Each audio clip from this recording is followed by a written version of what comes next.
Hey everybody, Sean from Movie Assault here, and in my last video I said that had rounded up all of the Blu-rays and DVDs that I'd purchased in 2020 to show you, and I said that if I had forgotten any, I would show you in a later video. Well, I forgot quite a few, actually, and I picked up a few more since then, so I'm just going to call this my Blu-ray and DVD pickups for June 2020, and then we should be officially all caught up. So I'm going to go in the order of the ones that I forgot to put in my last video, and then I'll show you the pickups that I did actually get this month. And I'll start off with a classic, and that is Jaws, the 4K version. I got this. This is the Steelbook from Best Buy, and you can see the front, and this is the back, and then the inside does have some artwork. I won't take the discs out, but you can see that there is some artwork there. Very cool, of the beaches, the panic on the beach. This is absolutely one of my favorite films of all time. I don't watch any other film as often as I rewatch this one, and of course I watched this as soon as I got it home from the store. I think I bought this 2 weeks ago. I do believe it came out this month. I happened to see that they still had some in stock at my local Best Buy, so I ran up there and picked it up as fast as I could. This I picked up in January and completely forgot to include it in my last video. This is Joker, starring Joaquin Phoenix and Robert De Niro. This is a film that a lot of people have hailed as some sort of fantastic, great movie. I really enjoyed it, but I don't think it was really necessarily deserving of a Best Picture Oscar nomination. I would recommend it to anybody who's interested in kind of a different take on the Joker. Very good performances all around. The script is probably the weakest part of the whole thing, because it's kind of obvious in some spots, but I enjoyed it, and I thought Joaquin Phoenix's performance is definitely worth a recommendation. This is a re-add to my collection. I sold it about a year or two ago and decided to add it back to the collection with a better deal. This is the Nightmare on Elm Street collection. This includes the first 7 of the films from A Nightmare on Elm Street, including, of course, the original 1984 Nightmare on Elm Street, then Freddy's Revenge, Dream Warriors, Dream Master, Dream Child, Final Nightmare, and the Wes Craven's New Nightmare. Interesting to note, I did pick this up without even thinking about it, but there's a film that just came out, and I reviewed it on my website, movieassault.com, called Scream Queen, My Nightmare on Elm Street, I believe is the subtitle. And it is the story of Mark Patton, who was the star of Nightmare on Elm Street 2, Freddy's Revenge. And it kind of is a companion piece to the huge documentary whose name is escaping me, Never Sleep Again. That's it. Never Sleep Again kind of put a spin on the legacy of Freddy's Revenge and kind of threw it in the face of Mark Patton, blaming him for it being called the gayest horror film ever made. So Scream Queen is sort of Mark Patton's side of the story. Plus, it also talks about the history of his career and what led up to him being cast in Freddy's Revenge, and then the fallout from sort of the negative reaction towards the film back in 1985, and then its subsequent rebirth as sort of a celebration for gay horror fans. So it is a really excellent documentary. I highly recommend it. It is available on Shudder. And if you don't subscribe to Shudder, you can purchase a DVD copy from the link in my review. And I'll put a link to the review down below. But definitely check out Scream Queen, a wonderful film that you should all see. All right, getting back to my pickups. Parasite, this was the Best Picture winner for 2019. It was also my pick for Best Picture from last year. I really enjoyed this. This is a film that is simultaneously hilarious and sad and a little bit horrifying.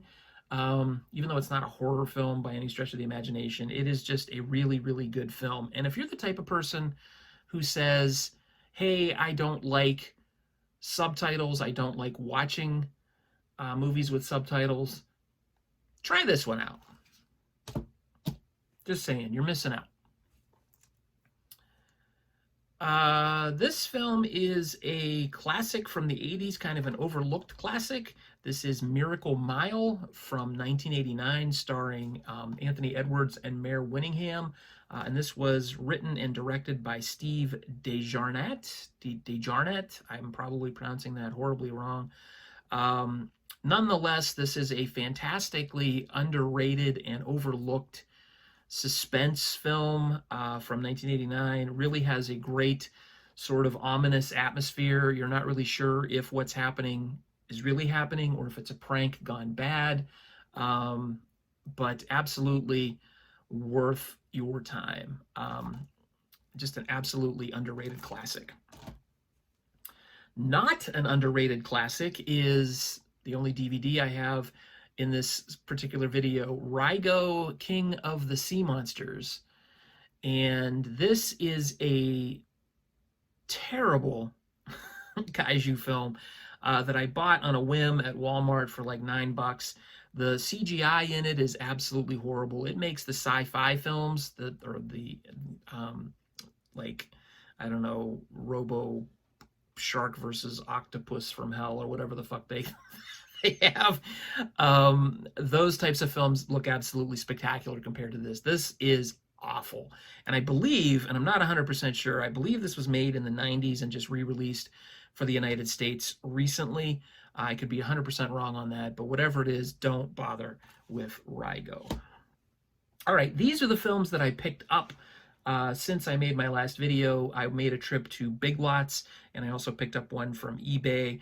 First up is Chappie. This was made by Neil Blomkamp, who is responsible for District 9 and Elysium, and possibly a new Alien movie. I'm not 100% sure what the status is on that. But this was kind of a film that it's not kind of a film, it is a film, but it's a film that was kind of misleading in the way it was promoted. It was promoted as this movie that is starring Sigourney Weaver and Hugh Jackman and Dev Patel and Charlton Copley from District 9. And it turns out that the majority of the screen time is taken up by Ninja and Yolandi Visser from the group Die Antwoord. Be that as it may, I like them. I like the film. It's worth it, in my opinion. Just temper your expectations if you're expecting Wolverine and Ripley from Alien to team up on screen. All right, this next one is also a little bit misleading in its title. It's called the Star Trek Motion Picture Trilogy, but what it is it's Star Trek 2, 3, and 4 packaged together because there's kind of an overarching storyline in those 3 of the 6 original Star Trek cast films. And these are, coincidentally, the 3 favorites that I have, with 3 being the lesser of the favorites, but still a decent film. So I thought, why not just get them all together in one pack? And for $5 for 3 films, why not? And then the last of my Big Lots pickups is Battle Los Angeles from 2011. This is sort of Call of Duty meets science fiction film. And this wasn't terrible. For $5, it's definitely worth having in my collection. It does have a decent cast. Aaron Eckhart, Michelle Rodriguez, Bridget Moynihan, Michael Pena.